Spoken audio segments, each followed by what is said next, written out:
dânsul. Dai și nou un interviu? Da, anume. În ce sens? Sau pentru cine? Pentru emisiunea mea. Pentru emisiune confidențială? Nu, este emisiune publică. Depinde unde. Că cunosc că... Pe sticlă, pe televizor. Pe sticlă. Pe sticlă. Treaba ta, eu n-am ales. Care sticlă? Să știi. Ce preferați? Țuică, vin sau... Nu, că e de pe bilică. Lungă dunga. Adevărat. Prefer numai... Ia-mi. Adevărat am via. Hai, că ne-ți fac. Eu, că ia. Ești tu să am via. Dai tu? Nu, mam. Nu în burtă. Bine, hai, dați dumneavoastră. Dau eu. Uite așa, cioc. Ești tu să am via. Gata, e de ea de la...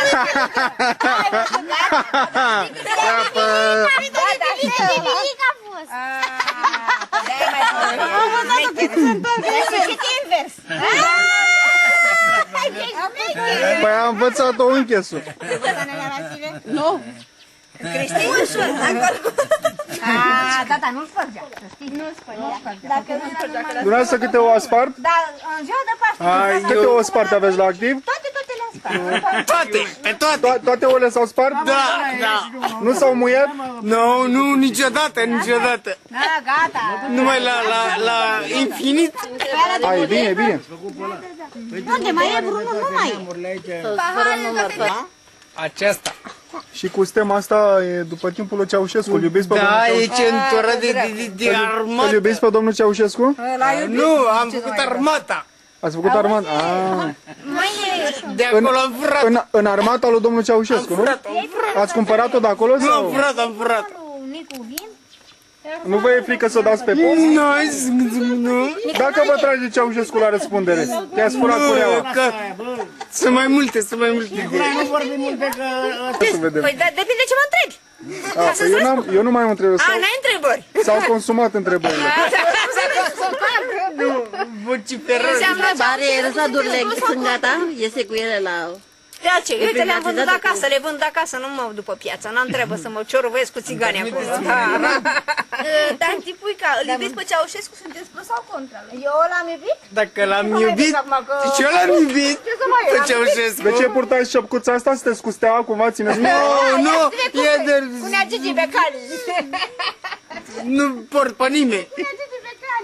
Nu port pe nimeni. Nu vreți să vă fac cunoștință cu domnul Gigi Becali? Nu! Nici nimeni! Nu, cu fotbalul n-am nimic. Nici cu tenisul? Nimic, nici cu tenis, nimic. Nu. Vreți să o vedeți pe Nicoleta Luciu? Fata aia cu balcoane mari. Da, știu, dar nu. Nu vă plac? Nu mă interesează, nu. Am să-i spun în persoană, să mă duc să-i spun că nu vă interesează persoana ei. Da, pe ea, Nicoleta Luciu. BU are BU, CU. BU? Sau... Da, ce ăla are.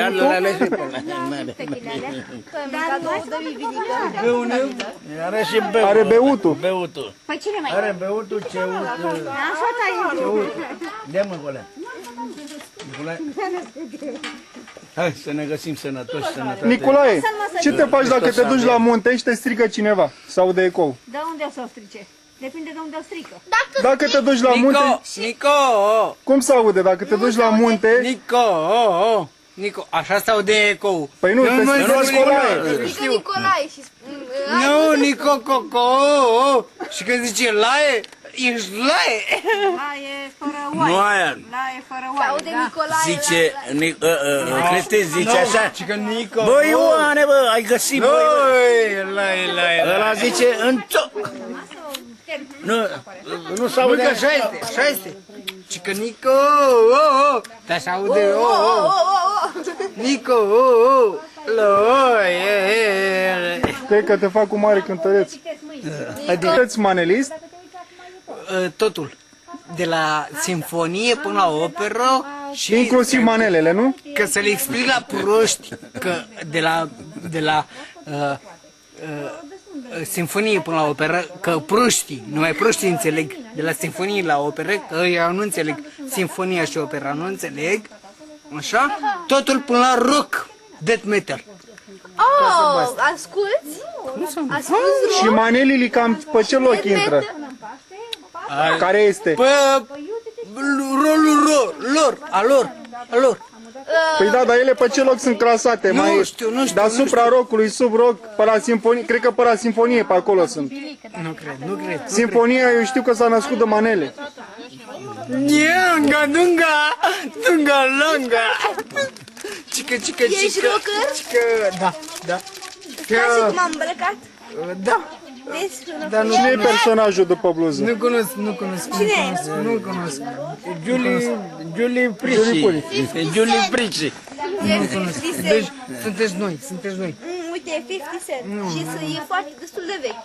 Toată lumea cunoaște. Nu știu. Uite, țiganul ăsta cum a fost. Emerno. Așa, bine, mai departe. Hai că l-ai ghicit pe unul. Nicolae, gata. Le are, ce să mai... Nicolae, dă-i pe gât și haide spargem gașca. Nicolae, un mesaj de încheiere. Sepultura. Da. Un mesaj de încheiere. Ce le spui telespectatorilor? Care telespectatori? Care se uită la tine în acest moment, că e în Acum direct. e în direct. Pe bagă ăsta pe filmă, dacă nu ți-o arătat pe... Sepultura. Megadeth. Sepultura. Menuar. Să vedem cine ascultă Bagă Menuar. agricultura, bă. Nu, să vedem ce ascultă. Mesaj de încheiere. Menuar. Iron Maiden. Bagă agricultura, mă. Iron Maiden. Ăla... Alice Cooper. Ai, bun ăsta. Așa. cântă la tobe. Să nu credeți că sunt ultimul prost. Ia spune o domnișoară care cântă la clarinet. Nu, depinde, nu Nu-ți place clarinetul? Da, dar. Conteze, prăplanzi. Domnule Nicolae, cum stați cu gagicile? Sunteți însurat? Nu sunt însurat, dar sunt cu ele bine. Sunteți pe ele, domnule Nicolae, nu? Sunt cu ele. Cu ele sau pe ele? Cu ele. Deci nu pe ele. Cu ele. Să vă fac cunoștință cu o gagică roșcată, domnule Nicolae, că am o gagică la Ploiești care mi-a spus că vrea un băiat mușchiulos așa, cu părul lung, să seamene ca rocker, să aibă bicicletă. Că a zis că fără bicicletă nu discută. Așa că a spus-o domnul Nicolae. Dați un mesaj acestei gagici. Nu, că nu n-am SMS, n-am nimic. Nu, prin pe cameră, cameră. pe cameră. Că Noi după vă aia- înregistrăm și ea vede mesajul și vine aici să vă caute. La ouă. Dunga.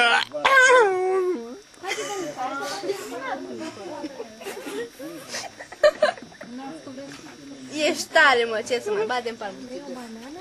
Hai, nu știu. Au!